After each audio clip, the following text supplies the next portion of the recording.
चाहिदार आउ गोटे पार्ट बा सेकेंड पार्ट को आज आम डिस्कसन करवा। यही पार्ट्रे मुझे सर्ट नोट्स नहीं तो जोटा है एग्जाम रे तुम पढ़ुची पढ़ार चांस रही से तुम्हें मैंने सर्ट नोट गुड़ाक माइंडफुली शुण वो नोट भी करनियो। तो पढ़ेवा पूर्व मु पूर्व क्लास रे कौन पढ़ी से रिमाइंड कर दूची। पूर्व क्लास रे आम पढ़ी मागण क्या कह जाए, मागणर डेफिनेशन, मागणर ता सहित टेबुल माध्यम आम किपरि बुझेबा आ ता सहित लेखचित्र माध्यम व्याख्या आम पढ़ी सारीचे वो मागण नियम व्यक्तिक्रम भी आमर कंप्लीट हो सारी।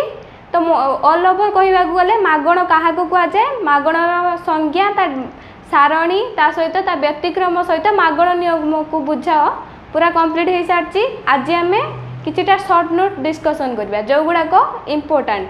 तो मु कहवा संगे संगे तुम्हें मैंने भी नोट करनियो ए शॉर्ट नोट गुड़िक।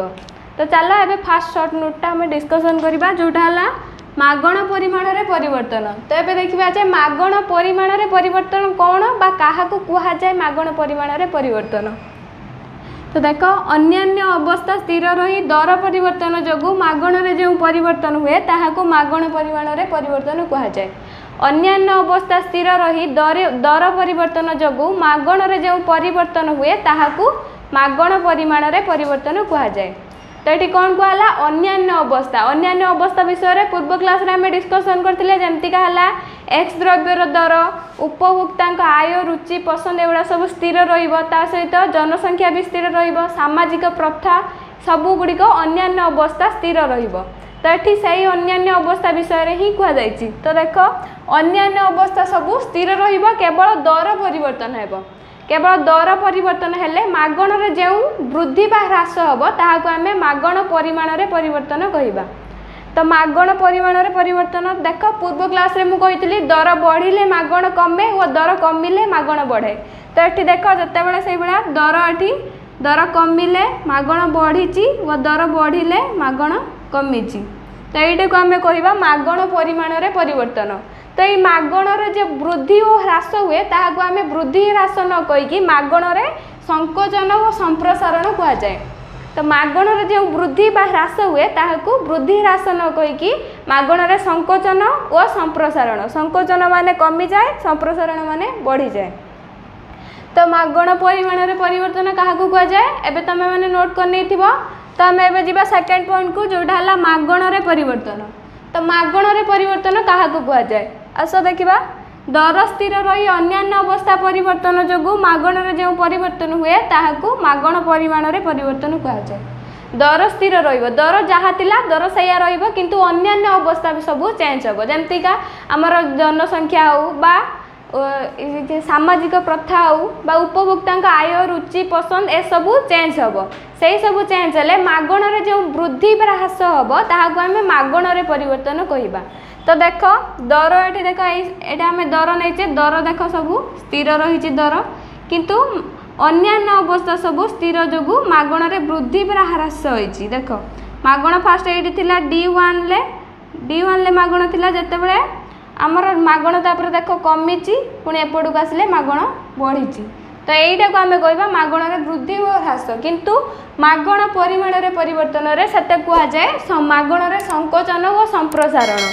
तो मागण रे परिवर्तन क्या कह जाए मुझे आउ थे कही रखुची नोट करनियो। जेतेबेले दर स्थिर रही अन्यान्य अवस्था परिवर्तन जोगु मागण रे जो परिवर्तन हुए ताहाको मागण रे परिवर्तन कह जाए। तबे मागण रे परिवर्तन क्या कह जाए कंप्लीट हो जाइए। तो देबे दिबा हमर थर्ड पॉइंट जोटा हला व्यक्तिगत मागण सारणी बा व्यक्तिगत मागण सारणी क्या कह जाए। तो देख जो सारणी रे जड़े व्यक्ति दर और मागण मध्य विपरीत संपर्क दर्शाई थाए ताहाको व्यक्तिगत मागण सारणी कह जाए। जो सारणी रे दर और मागण मध्य थिबा विपरीत संपर्क को जड़े व्यक्ति दर्शाई थाए ताहाको व्यक्तिगत मागण सारणी कह जाए। दर और मागण मध्य निहाती विपरीत संपर्क अच्छी किपरि दर बढ़िले मागण कमे और दर कमिले मागण बढ़े। तो ये दुईटा भितर विपरीत संपर्क रहा। तो से विपरीत संपर्क को जितेबाला जड़े व्यक्ति दर्शाई थाए जमतीक जड़े व्यक्ति माने से पर्सनाल प्लान सी केते किणिबे बा केते पैसा खर्च करेंगे सेटा सी निज उपर डिपेंड करे सी किभली पैसा खर्च करेंगे बा कौ जिनस को केते किणिबे। तो सहीटा को आम कहवा व्यक्तिगत मागण सारणी। धरिनियो एबे मार्केट जाइछ मार्केट रे कौन सब गोटे जिनसर रेट कमी जाइछि तो तुम सेठी कौन करिवो से जिनसटा को अधिक परिमाण रे किनिबो सही परिस्थिति रे आमे जो धरि नबा से द्रव्यटार रेटटा बढ़ी जाइछि तो तुम सेठी निहाती भाव में कम किनिबो काहेकि तुम पाखरे पैसा सेम अछि किंतु रेट बढ़ुछि बा कमुछि तो सेटा तुम निज पर्सनल प्लान सेटा को आमे कहबा व्यक्तिगत मागण सारणी। तापर एबे देखिबा जे बाजार मागण सारणी काहा को कहा जाय समस्त व्यक्तिगत मागण सारणीर समष्टि को बाजार मागण सारणी कहा जाए समस्त व्यक्तिगत मागण सारणीर समष्टि को बाजार मागण सारणी कहा जाए समस्तंकर पर्सनल प्लान मिसिले जाइकी बाजार मागण सारणी हबो बा समू व्यक्तिगत मागण सारणीर समष्टि रे बाजार मागण सारणी सृष्टि होइताय। तो एबे देखिबा हमर लास्ट पॉइंट जोटा हला गिफेन द्रव्य पूर्व क्लास रे थिला मागण नियम को व्यक्तिक्रम सह बुझा सेटार गोटे पॉइंट थिला जे गिफेन का विरोधाभास सेठी मु तुमको अल्प टिके कहिथिली जे गिफेन द्रव्य काहा को कहा जाए वो सेगुडी को कौन कौन तो एठी आमे संपूर्ण भाव डिटेल्स आमे डिस्कशन करिबा जे गिफेन द्रव्य कौन वो काहा को कहा जाए।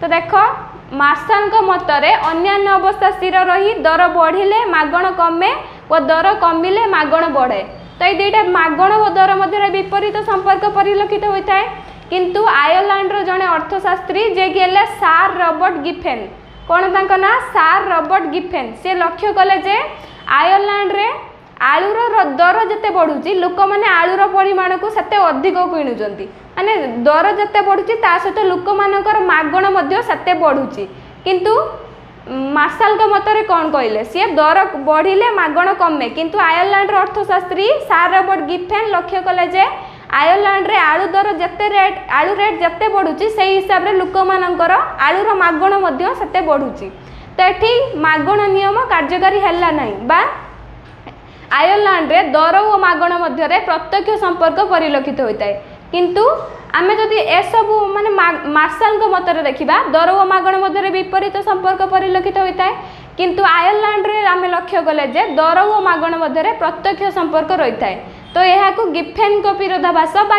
सार रॉबर्ट गिफेन का नाम अनुसार यह होइछि गिफेन द्रव्य बा ताको आमे गिफेन द्रव्य बा गिफेन को विरोधाभास मध्य कहि परिबा से भाया आम जो नेबा ओडिशा रे चाउल रेट जिते बढ़िले लोक मैंने चाउल जिते किणुवे ता परिमाण को अल्प टिके कमेबे किंतु पूरा कमेबेनी बा टोटाली चाउल किनिबा बंद करि परिबेनी तो ये सब है गिफेन द्रव्य भितर अंतर्भुक्त। सो स्टूडेंट्स आज आम 5टी शॉर्ट नोट को डिटेल्स भाव में डिस्कसन कर सारिचे तो तुम्हें मैंने तुम खातार देख ठीक भाव नोट करच बा न करच जदि भी न करच ताहले एबे नोट करनियो आ जे भी नोट कर सारी तुम मानक मध्यरु सेमान को मु कहि रखुची जदि भी ता भीतर किछि मिस्टेक थिबो ताहले से मिस्टेक को तमे करेक्ट करनियो।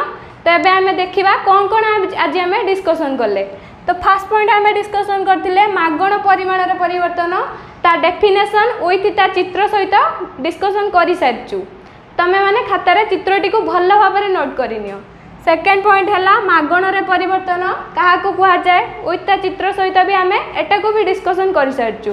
तो थर्ड पॉइंट है व्यक्तिगत मागण सारणी कौन आउटा केउ मान क्षेत्र में कार्यकारी होता है ताकू मध्य तमें माने खातार भल भाव में नोट करनियो। फोर्थ पॉइंट है बाजार मागण सारणी यहाँ मोस्ट इम्पोर्टेंट क्वेश्चन कहीं तुम अपकमिंग एग्जाम रे पढ़ार चांसेस रही तो से तुम मैंने यहाँ को तुम खातार मार्क करके रखी था कहीं तुम मन पढ़ी पारे बा न पढ़ी भी पारे तो से खातार मार्क करनियो।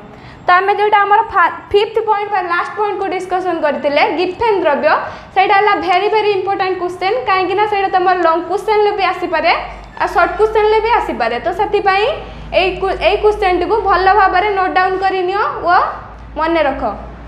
तो ऑल ओवर आज आम मागण चैप्टर टी कंप्लीट कर सारिचे। तो मागण चैप्टर रे आम गोटे लॉन्ग क्वेश्चन मागण क्या कह जाए ता व्यक्तिक्रम सब बुझाव को फास्ट पार्ट रे कंप्लीट कर लेथिले। तो सेकंड पार्ट रे आमे 5टी शॉर्ट नोट को डिस्कसन कले। तो ऑल ओवर आज आमर मागण चैप्टर टी कंप्लीट हो सारी। तमें मैंने देख एबे तुम मोबाइल स्क्रीन ऊपर गोटे शेयर ऑप्शन आसुव तो तुम मैंने मो वीडियोटी को तुम सांग मान निकट में शेयर कर और नेक्स्ट क्लास रे आमे पढ़िबा चाहिदार स्थितिस्थापकता बा इलास्टिसिटी ऑफ डिमांड।